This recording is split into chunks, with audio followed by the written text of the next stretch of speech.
Hello and welcome to Iconic, the podcast with your host, Lynda Stretton. It's me. I am so excited to be here. This is a setting the scene, chatting about why I've decided to launch this podcast episode. And no notes, I've no idea what I'm going to say, but I've really been feeling such a strong pull to launch this, and it feels like it needs to get out today. So I'm recording now. I'm going to get it live ASAP. So if you don't already know me, just discovering me, I do have another podcast I launched in January 2021. It's called Embrace Your Feminine Essence.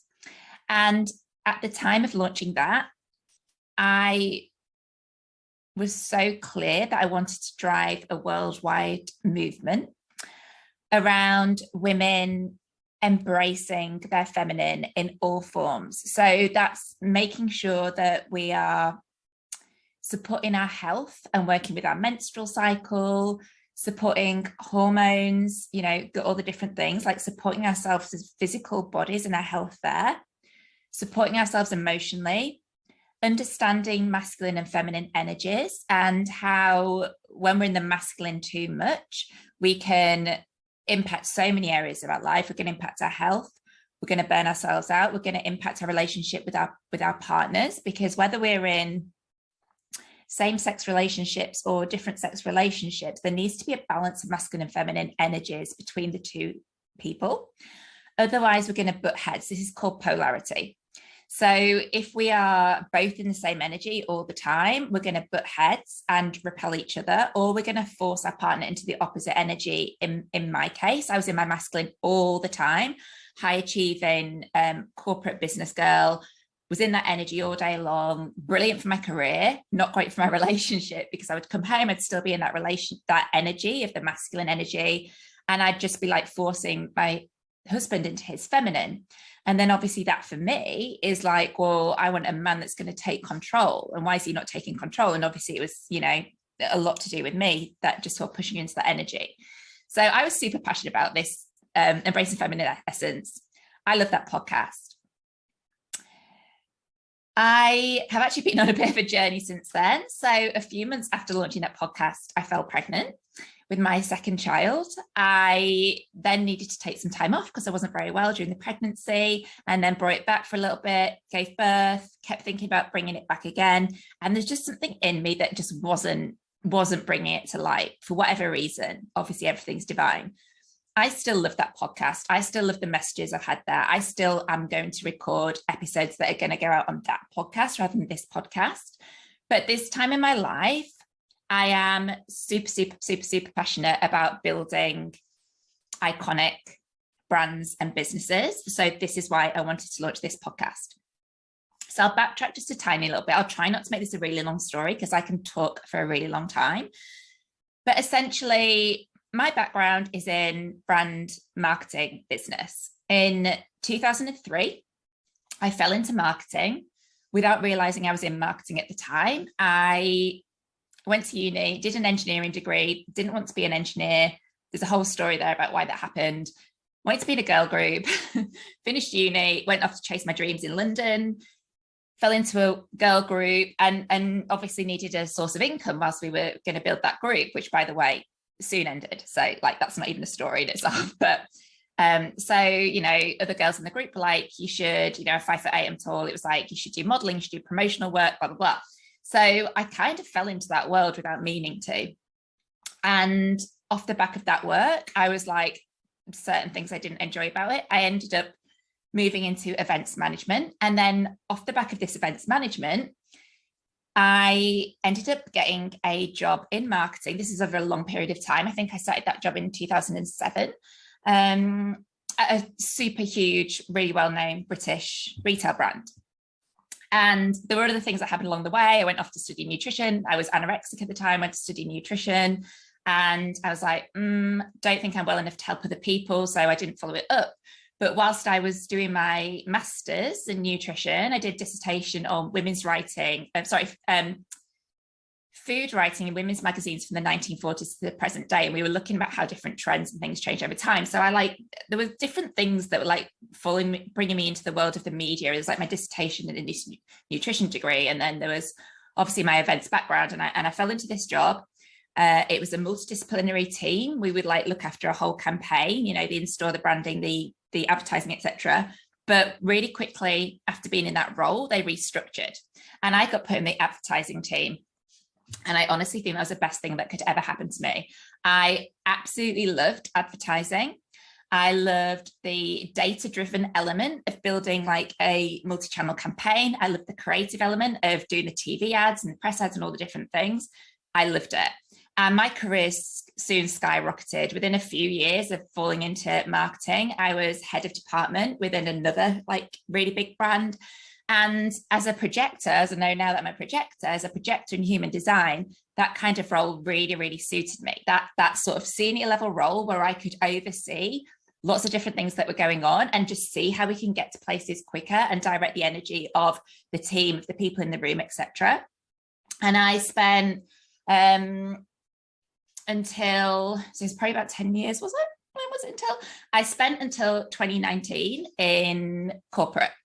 In different head of department roles, and in the latter 2 years of my career I was in head of brand role for 2 different brands, and we had, you know, I had every single budget you could possibly work with, you know, from the hugest budget right at the start, then went down to like a 2 million budget, and then at my latest role I had a 45 million budget, and I would manage everything. So I was managing, you know, obviously the brand, you know, everything from the brand identity, the logo, colors, fonts, all the different things. Did plenty of rebrands for actual logos stroke in stores. I managed the whole store customer journey. I managed social media. I managed the photography, celebrity partnerships, brand partnerships, advertising, the PR, you know, stunts right the way through to like your daily like product placement stuff. Yeah, everything. I'm going to forget half the things I used to do because it was so big, and I was doing it for 2 separate brands, and it was incredible. And I absolutely loved my job, but I was very, very, very poorly. So for a long, long time, I had no menstrual cycle, and I thought I was infertile, and I thought I'd made myself infertile from being anorexic. As it turns out, you know, like I say, I studied nutrition. I actually went back and studied nutrition again in 2015 because I was still getting this pull to go and learn more. And this time I had hypothalamic amenorrhea, they call it, which is when you don't have a menstrual cycle. I had horrendous acne all over my face, night sweats, migraines. Used to have to wear like sunglasses when I was driving at night on the way home because I used to find that other people's headlights were blinding me. I used to think everyone was going with their full beam on, and I used to think everyone driving the road was an idiot because they had the full beam on. Actually, it was just my nervous system was so wrecked. My eyes were no longer able to constrict and dilate as they should do. So the light was just sort of coming in when it shouldn't do. There were a lot of health challenges. And so when I basically got my health back, we fell pregnant really easy. I was very, very fortunate. And went on maternity leave. And at that point, despite absolutely loving my job in marketing and in brand, I couldn't see how I could be the mum I wanted to be working the hours I was working. You know, I was leaving the house at 7 a.m. and I was rarely home before 7 p.m. And I'd often work on weekends as well. And I just couldn't see how I was going to ever make it work. I'd wait until I was 38 to have a child. And I was like, I don't want to be an absent mum. That was all I had in my head, was like, I don't want to be an absent mum. So I decided I'm going to create a business where I can work my own hours and have flexibility and be there for my kids as well as making money. And so at the time, it was like, whoa, you've studied nutrition twice. You're clearly passionate about it. I'd recently kind of gone through that second 3 years, the whole story to do with the nutrition, won't even go into it. You're going to be a nutritionist is what you need to do. So I launched as a nutritionist, but I also did business coaching for other nutritionists who were like, oh my, like, how did you like launch your business so quickly? How did you scale so quickly? How did you do things? Like, well, I worked in marketing for like 17 years. So, you know, that's why. So what was happening was my sort of, what people were seeing in the public on social media was I was a nutritional therapist. But then in the background, I was onboarding like business clients. And so I launched my business in September 2020. and fell pregnant again in the March 2021. That's right, isn't it? Yeah, March 2021. So launched my business and I'd fallen pregnant within 6 months. So that sort of first year in business was quite challenging. And, you know, gave birth at the back end of last year, blah, blah, blah. But so I was doing my nutrition, but I was coming off my business coaching calls and my husband was like, you come off your business coaching calls so much more upbeat and so much more positive than you do off your nutrition calls. And it's like, I love helping people. Like I ended up niching into fertility. I've helped so many people fall pregnant. It's been such a gift. Like those texts, when I get those texts saying fall pregnant is such a gift, but it's very, very, very exhausting holding that space and that energy in the containers that I was holding, because I was holding a really high touch one. So I wouldn't just have a session and then let people go. It's like a 3-month or 6-month container. Anyway, so little like seeds were coming in. It's like, you know, is nutrition full-time like the path, or do I want to pivot back into the business stuff? And as well as doing like the nutrition, I've been on my own personal development journey. I've worked with incredible coaches over the last few years, and I'm obsessed with like mindset. So after launching, I quickly then certified as a mindset coach. I did NLP, EFT, all the different things. And then I then started like basically every time I'd learn a new skill, I'd like certifying it. So also I found that breath work was so transformational for me. So we're going to talk a lot about human design astrology in this podcast. But, you know, discovering my Chiron was in Taurus, which rules like money and security and safety and all the things, but it's also self-worth.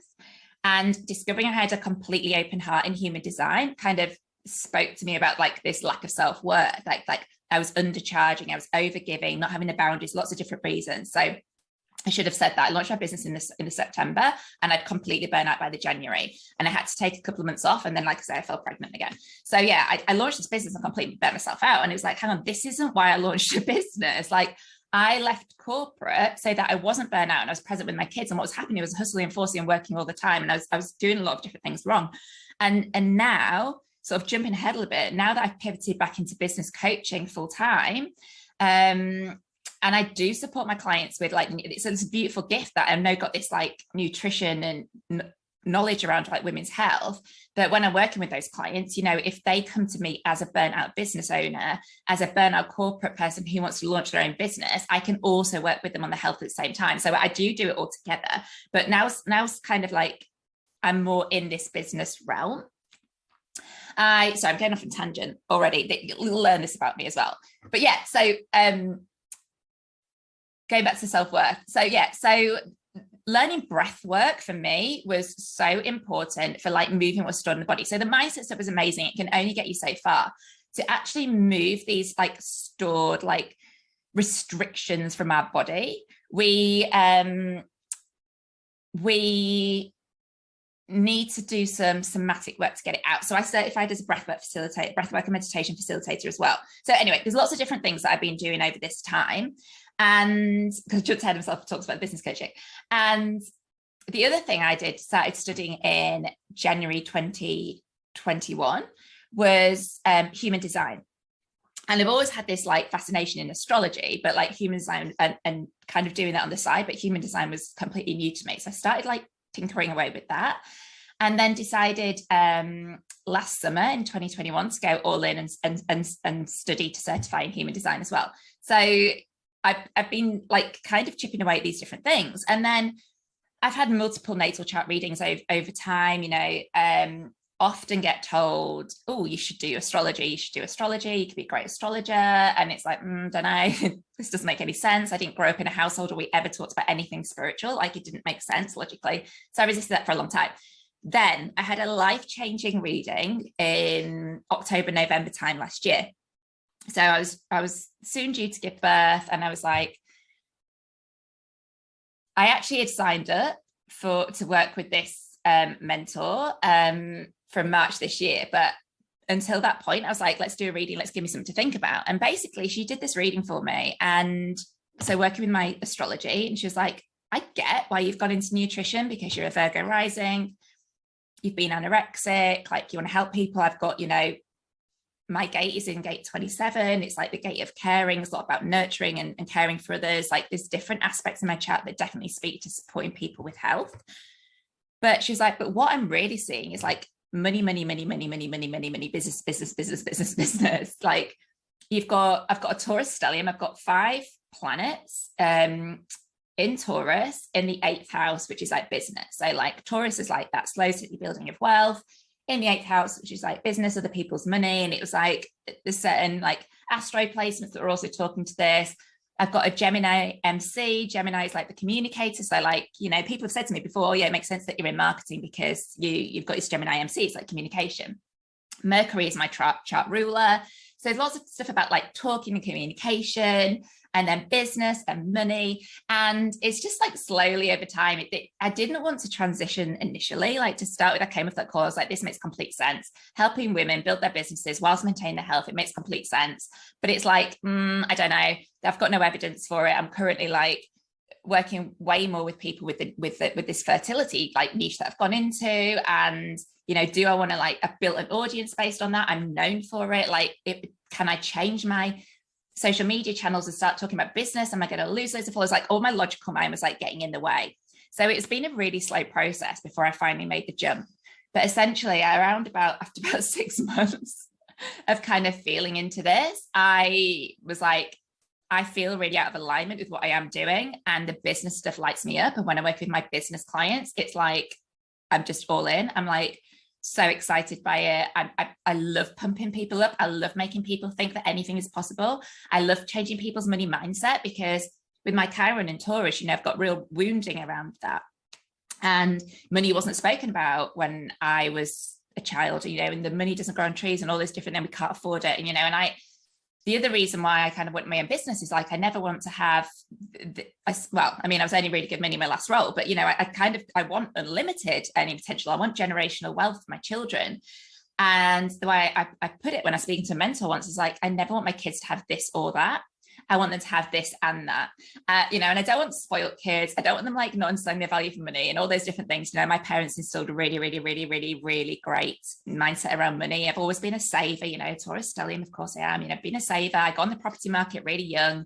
We bought this property 8.5 years ago, £500,000 property at the time, 31 and 33 years old. We bought this property, and a lot of people still in rented accommodation at that time. Like for me, like owning property security, really important. So, there's lots of things around money mindset has been really great for me. But then there's a lot that's almost like I've not thought big enough. I've not thought, the millionaire thing never crossed my mind, and all these different things. So I've done such a lot of work around increasing my wealth frequency, in increasing my self-worth and raising my prices and all these different things. I love helping other people with that now.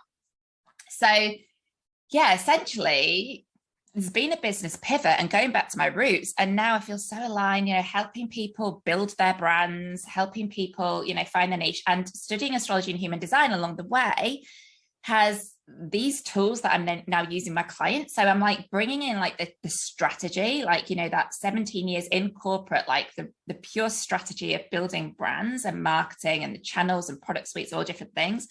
I've got this mindset work where we work through the limiting beliefs as a mindset and manifestation coach. I'm actually certified as, I've got NLP, we use EFT, we use these different tools, and then the breath work to really move stuff out the body. And then, yeah, human design, the spirituality side, like it all feels like such a beautiful combination, which is helping get people such incredible results. And I kept getting this pull to like bring my podcast back, and I kept resisting it. And it was like, I don't know why I'm resisting it. It's like, I know, like, at the moment, my little boy's about 8.5 months. And it was like, well, all these last few months, it's always been, well, you've got your baby, you haven't got time, you've got your clients and you're doing this and that, you haven't got time to do everything. But really, we make time for what we want, don't we? Right. So as soon as this idea came in, it was like, I need to get that live now. And then that just shows it's like the old podcast, it's going to exist. It's going to have other episodes landed it. But my energy right now is around brand and business. And so why iconic? Like, why did I call it iconic? So another thing we'll talk about a lot in this podcast is like different astrological placements and what they mean, but my North Node is in Leo. And Leo is that person that is like out there. It's like the Beyonce. It's like that person out there getting all the attention. And my North Node is in the 11th house, which is groups and community. So it's like something that's been really important for me is working with my mentor who's going to come on and chat. She'll be on the episode next week. Like getting me to like stand out and, you know, be seen, like be that light, be that person who's like sending messages out, but to the group and community, because that North Node is in the 11th house. It's like, let's get that message out far and wide.